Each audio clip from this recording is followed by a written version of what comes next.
जय श्री राम दोस्तों। आपका दिन शुभ और मंगलमय हो। और इसी मंगल कामना के साथ शुरू करते हैं आज संतोषी माता की व्रत कथा। एक बुढ़िया थी और उसके 7 पुत्र थे। 6 कमाने वाले थे, एक निकम्मा था। बुढ़िया माँ अपने 6 पुत्रों की रसोई बनाती, भोजन कराती और पीछे से वह कुछ बचता तो 7वें को दे देती। परंतु वह बड़ा भोला था, मन में कुछ विचार न करता। एक दिन अपनी बहू से बोला, देखो मेरी माता का मुझ पर कितना प्यार है। वह बोली, क्यों नहीं, सबका जूठा बचा हुआ तुमको खिलाती जो हूँ। वह बोला, भला ऐसा भी कहीं हो सकता है? जब तक मैं आंखों से ना देखूं मान नहीं सकता। बहू ने हंसकर कहा, तुम देख लोगे तब तो मानोगी। कुछ दिन बाद बड़ा त्योहार आया। घर में 7 प्रकार के भोजन, नान, चूरमा के लड्डू बने। वह जांचने को सिर दर्द का बहाना कर पतला कपड़ा सिर पर ओढ़कर रसोई घर में सो गया और कपड़े के अंदर से सब देखता रहा। छाहो भाई भोजन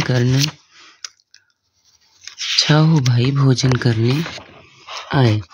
उसने देखा माँ ने सबके लिए सुंदर सुंदर आसन बिछाए हैं, 7 प्रकार की रसोई परोसी है। वह आग्रह करके जुमाती हैं। वह देखता रहा। छाऊ भाई भोजन कर उठे, तब माता ने उनकी जूठी थालियों में से लड्डुओं के टुकड़ों को उठाया, एक लड्डू बनाया। जूठन साफ करके बुढ़िया माँ ने पुकारा, उठो बेटा, छाऊ भाई भोजन कर गए हैं, अब तू ही बाकी है, उठ ना, कब खाएगा? वह कहने लगा, माँ मुझे भोजन नहीं करना है, मैं परदेश जा रहा हूँ। माता ने कहा, कल जाता हो तो आज ही जा। वह बोला, हाँ आज ही जा रहा हूँ। यह कहकर वह घर से निकल गया। चलते समय बहू की याद आई। वह गौशाला में उपले थाप रही थी। वहीं जाकर उससे बोला, दोहा, हम आवे परदेश को आवेंगे कुछ काल, तुम रहियो संतोष से धर्म आपनो पाल। वह बोली, जाओ पिया आनंद से डमरू सोच हटाए, जाओ पिया आनंद से हमरो सोच हटाए। राम भरोसे हम रहें, ईश्वर तुम्हें सहाय। देऊ निशानी अपनी देख, धरू मैं धीर, सुधि हमरी मति विसरइयो, रखियो मन गंभीर। वह बोला, मेरे पास तो कुछ नहीं है, यह अंगूठी है, सो ले लो और अपनी कुछ निशानी मुझे दे दो। वह बोली, मेरे पास क्या है, यह गोबर भरा हाथ है। यह कहकर उसकी पीठ में गोबर के हाथ की थाप मार दी। वह चल दिया। चलते चलते कुछ दूर देश में पहुंचा। वहां पर एक साहूकार की दुकान थी। वहां जाकर कहने लगा, भाई मुझे नौकरी पर रख लो। साहूकार को जरूरत थी। साहूकार उससे बोला, रह जा। लड़की ने पूछा, तनख्वाह क्या दोगे? साहूकार ने कहा, काम देखकर दाम मिलेंगे। साहूकार की नौकरी मिली। वह सवेरे 7 बजे रात तक नौकरी बजाने लगा। कुछ दिन में दुकान का सारा लेन देन, हिसाब किताब, ग्राहकों को माल बेचना, सारा काम करने लगा। साहूकार के 7-8 नौकर थे। वे सब चक्कर खाने लगे। यह तो बहुत होशियार बन गया। सेठ ने भी काम देखकर 3 महीने में उसे आधे मुनाफे का साझीदार बना दिया। वह 12 वर्ष में ही नामी सेठ बन गया और मालिक सारा कारोबार उस पर छोड़कर बाहर चला गया। अब बहू पर क्या बीती सो सुनो। सास ससुर उसे दुख देने लगे। सारी गृहस्थी का काम करा के उसे लकड़ी लेनी जंगल में भेजते। इस बीच घर की रोटियों के आटे में से जो भूसी निकलती, उसकी रोटियां बनाकर रख दी जाती और फूटे नारियल के खोपरे में पानी। इस तरह दिन बीतते रहे। एक दिन वह लकड़ी लेने जा रही थी कि रास्ते में बहुत सी स्त्रियां संतोषी माता का व्रत करती दिखाई दी। वह वहीं खड़ी हो गई। कथा सुनकर बोली, बहनों, यह तुम किस देवता का व्रत कर रही हो? इसके करने से क्या फल मिलता है? इस प्रकार की करने की क्या विधि है? यदि तुम अपने व्रत का विधान मुझे समझाकर कहोगी तो मैं तुम्हारा आसान मानूंगी। तब उनमें से एक स्त्री बोली, सुनो, यह संतोषी माँ का व्रत है। इसकी करने से निर्धनता, दरिद्रता का नाश होता है और लक्ष्मी आती है। मन की चिंताएं दूर होती, घर में सुख होने से मन को प्रसन्नता और शांति मिलती है। निपुत्र को पुत्र मिलता है। प्रियतम बाहर गया हो तो जल्दी आता है। कुंवारी कन्या का मनपसंद वर मिलता है। राजद्वारे में बहुत दिनों से मुकदमा चलता हो तो खत्म हो जाता है। सब तरह सुख शांति हो, घर में धन जमा हो, पैसा जायदाद धन का लाभ हो, रोग दूर हो जावे, कथा और जो कुछ मन में कामना हो वे सब इस संतोषी माता की कृपा से पूरी हो जावे। इसमें संदेह नहीं। वह पूछने लगी, यह व्रत कैसे किया जाए, यह भी बताओ तो बड़ी कृपा होती। स्त्री कहने लगी, 1.25 रुपये का गुड़ चना लेना, कुछ इच्छा हो तो 5.25 रुपये का या 11.25 रुपये का लेना। सहूलियत अनुसार लेना, बिना परेशानी, श्रद्धा और प्रेम से जितना मन बन सके। सवाया लेना, 1.25 रुपये से 5.25 रुपये तक। इससे भी ज़्यादा शक्ति और भक्ति के अनुसार ही ले। हर शुक्रवार को निराहार रह। कथा कहना, सुनना, इसके बीच क्रम टूटे नहीं, लगातार नियम पालन करना। सुनने वाला कोई न मिले तो घी का दीपक जला, उसके आगे जल के पात्र को रख कथा कहना, परंतु नियम न टूटे। जब तक कार्य सिद्ध न हो नियम पालन करते रहना। कार्य सिद्ध हो जाने पर ही व्रत का उद्यापन करना। 3 मास में माता फल पूरा करती है। यदि किसी के खोटे ग्रह हो तो भी माता 1 वर्ष में अवश्य कार्य को सिद्ध करती है। कार्य सिद्ध होने पर ही उद्यापन करना चाहिए, बीच में नहीं। उद्यापन में 2.5 सेर आटे का खाजा तथा इसी परिणाम से खीर तथा चने का साग करना। 8 लड़कों को भोजन कराना। जहाँ तक मिले देवर जेठ भाई बंधु कुटुंब के लड़के लेना। ना मिले तो रिश्तेदार और पड़ोसियों की भी लड़की बुलाना, उन्हें भोजन कराना। यथाशक्ति दक्षिणा दे माता का नियम पूर्ण करना। उस दिन घर में कोई खटाई न खावे। यह सुनकर बुढ़िया के लड़के की बहू चल दी। रास्ते में लकड़ी के बोझ को बेच दिया और उन पैसों से गुड़ चना लिए माता के व्रत की तैयारी करा के चली। और सामने मंदिर देख पूछने लगी, यह मंदिर किसका है? सब कहने लगी, संतोषी माता का मंदिर है।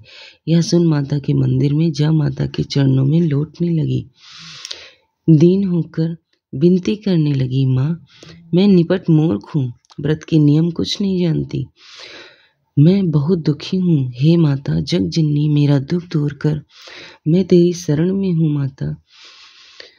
माता को दया आई।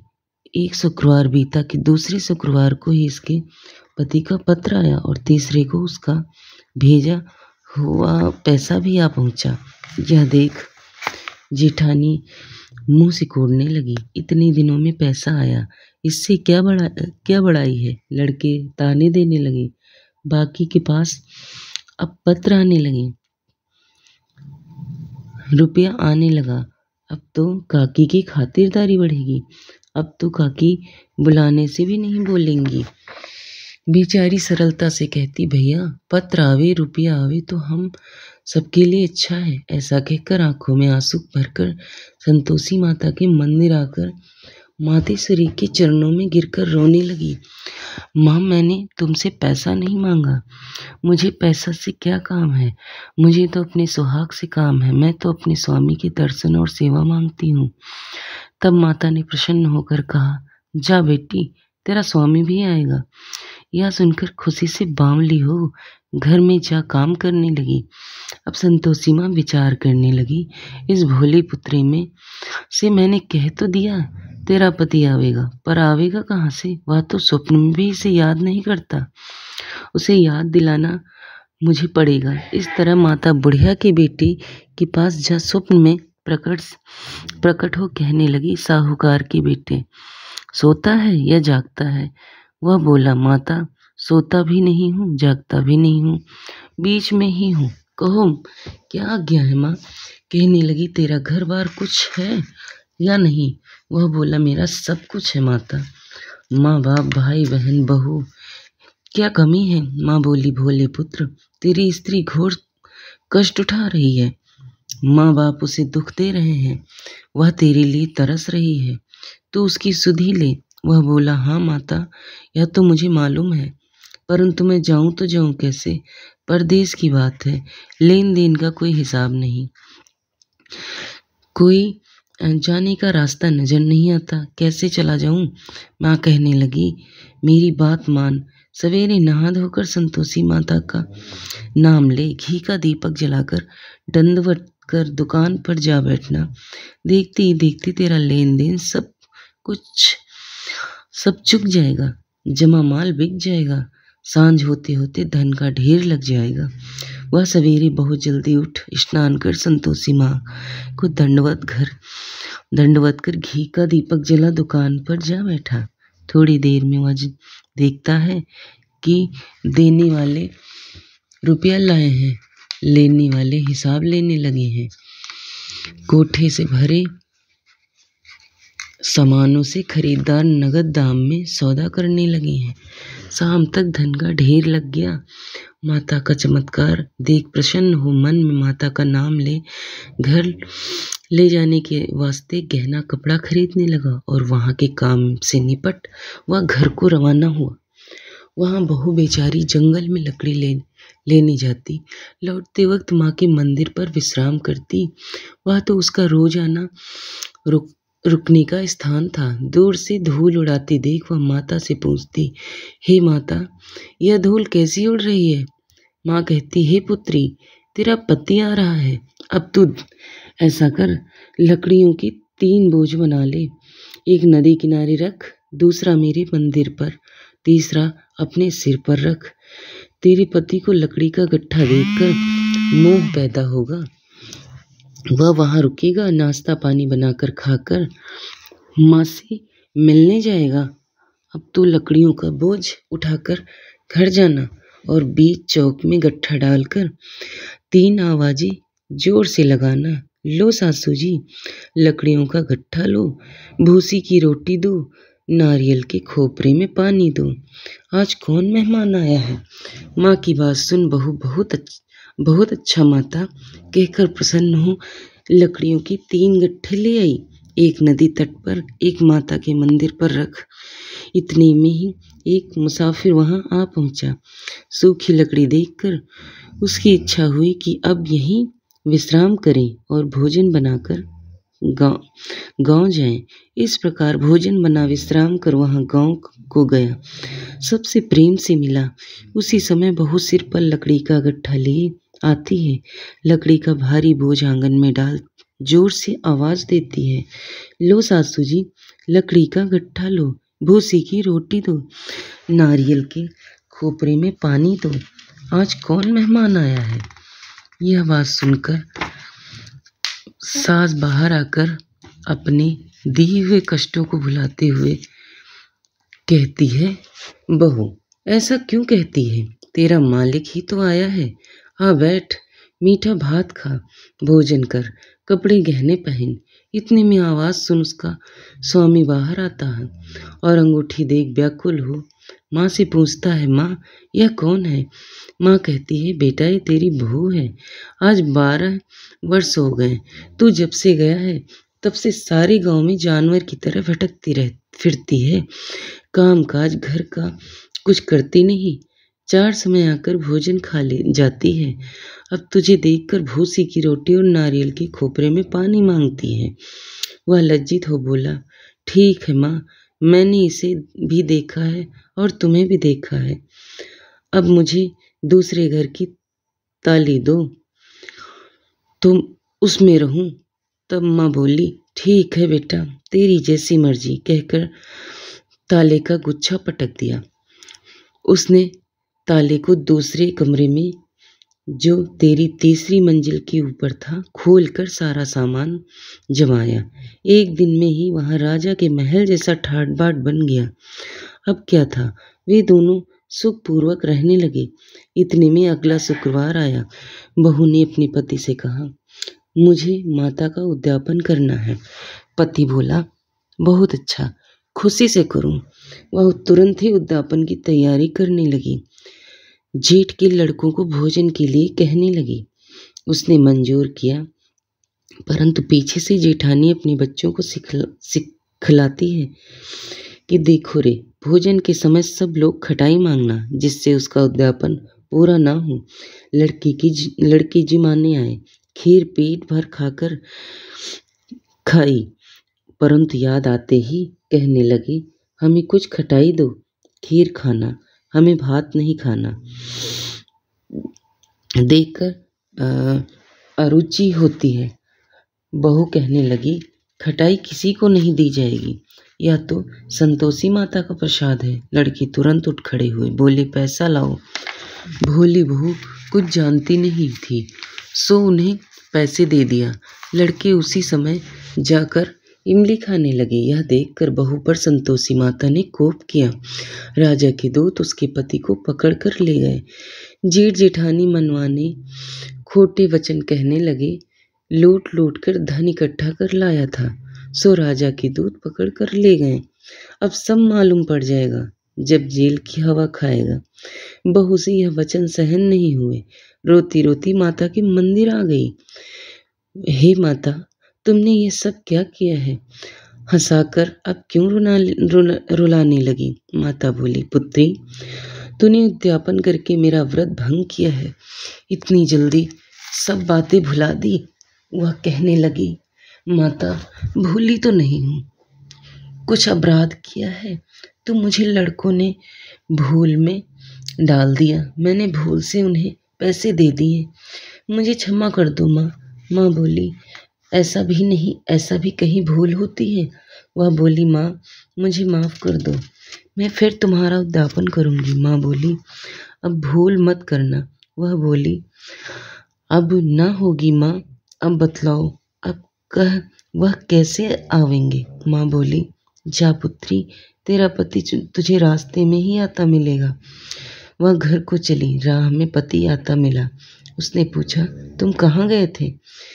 तब वह कहने लगा, इतना धन कमाया है, उसका टैक्स राजा ने मांगा था, वह भरने गया था। वह प्रसन्न हो बोली, भला हुआ, अब घर चलो। कुछ दिन बाद फिर शुक्रवार आया। वह बोली, मुझे माता का उद्यापन करना है।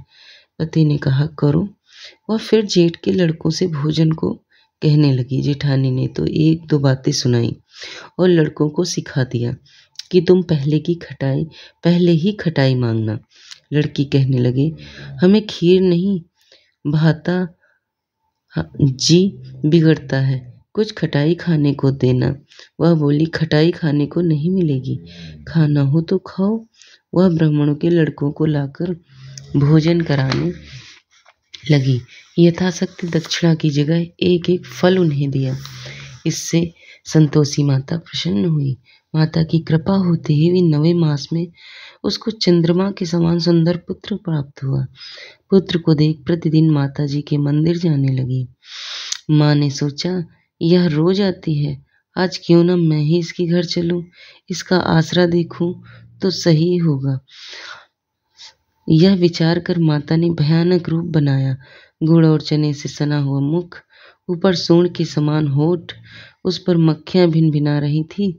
दहलीज में पांव रखते ही उसकी सास चिल्लाई, देखो रे, कोई चुड़ैल चली आ रही है, लड़कों इसे भगाओ नहीं तो किसी को खा जाएगी। लड़के डरने लगे और चिल्लाकर खिड़की बंद करने लगे। छोटी बहू रोशनदान में से देख रही थी। प्रसन्नता से पगली होकर चिल्लाने लगी, आज मेरी माता जी मेरे घर आई है। यह कहकर बच्चे को दूध पिलाने से हटाती है। इतने में सास का क्रोध फूट पड़ा। बोली, इसे देख कैसी उतावली हुई है, जो बच्चे को पटक दिया। इतने से में माँ के प्रताप से जहाँ देखो वहीं लड़के ही लड़के नजर आने लगे। वह बोली, माँ जी, मैं जिनका व्रत रखती हूँ यह वही संतोषी माता है। इतना कहकर झट से सारे घर के किवाड़ खोल दिए। सबने माता के चरण पकड़ लिए और विनती कर कहने लगी, हे माता, हम मूर्ख हैं, हम अज्ञानी हैं, पापी हैं। तुम्हारे व्रत की विधि हम नहीं जानते। तुम्हारा व्रत भंग कर हमने बहुत बड़ा अपराध किया है। हे माता, आप हमारा अपराध क्षमा करो। इस प्रकार माता प्रसन्न हुई। माता ने बहू को जैसा फल दिया वैसा सबको दे। जो पढ़े उसकी मनोकामना पूर्ण हुए। जय संतोषी माता। अब सुनेंगे संतोषी माता की आरती। जय संतोषी माता मैया, जय संतोषी माता, अपने सेवक जन की सुख संपत्ति दाता। मैया जय संतोषी माता। सुंदर चेर सुनहरी माँ धारण कीन्हो, हीरा पन्ना दमके तन सिंगार लीन्हो। मैया जय संतोषी माता।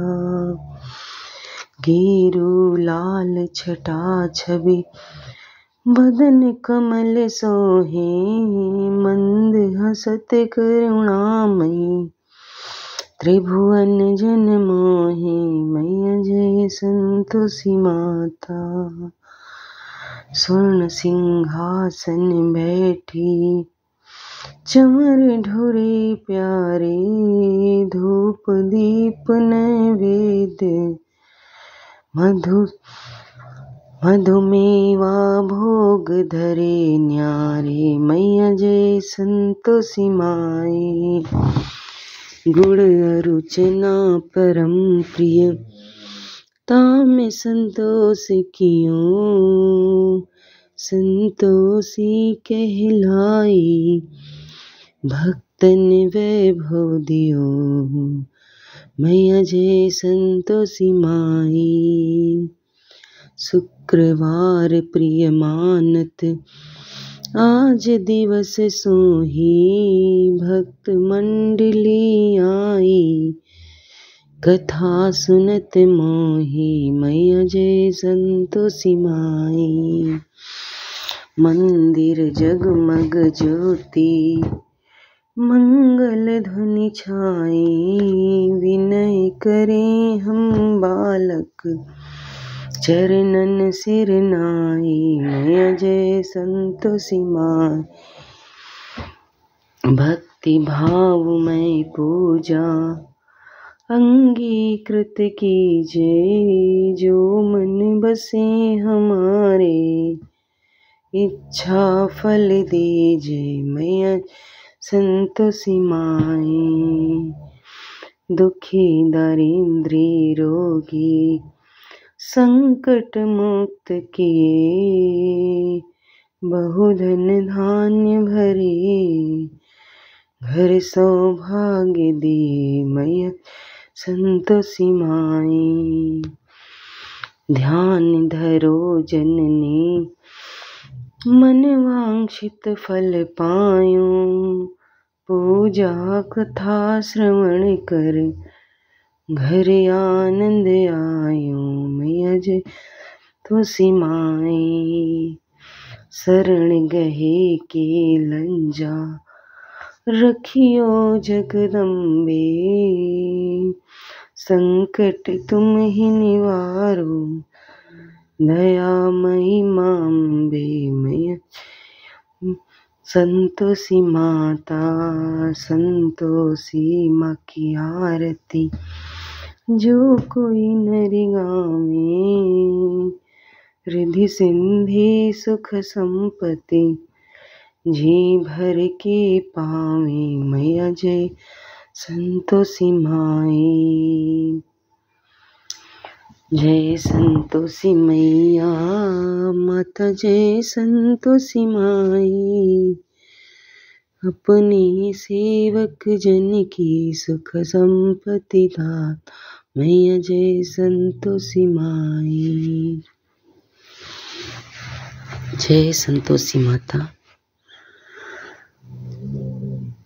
तो प्रियजनों, अगर ये कहानी संतोषी माता की व्रत कथा आपको सुनने में तनिक भी अच्छी लगे तो मेरे प्यारे दोस्तों, चैनल को लाइक कर लो और सब्सक्राइब कर लो, ताकि मैं प्यारे प्यारी कहानियाँ, व्रत कथाएँ आपके साथ शेयर करती रहूं और मेरा भी मनोबल बढ़ता रहे। और चैनल शेयर कर दो दोस्तों अपने प्रियजनों के साथ। धन्यवाद।